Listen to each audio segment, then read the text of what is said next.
கர்த்தருக்கு சோத்திரம்.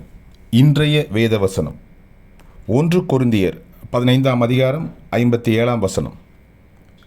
நம்முடைய கர்த்தராகிய இயேசு கிறிஸ்துவினாலே நமக்கு ஜெயம் கொடுக்கிற தேவனுக்கு சோத்திரம்.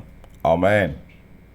1 கொரிந்தியர் 15ஆம் அதிகாரம் 57ஆம் வசனம். நம்முடைய கர்த்தராகிய இயேசு கிறிஸ்துவினாலே நமக்கு ஜெயம் கொடுக்கிற தேவனுக்கு சோத்திரம். ஆமென். 1 கொரிந்தியர் 15:57. கர்த்தர் உங்களை ஆசீர்வதிப்பாராக, உங்களோடு கூட இருப்பாராக. ஆமென்.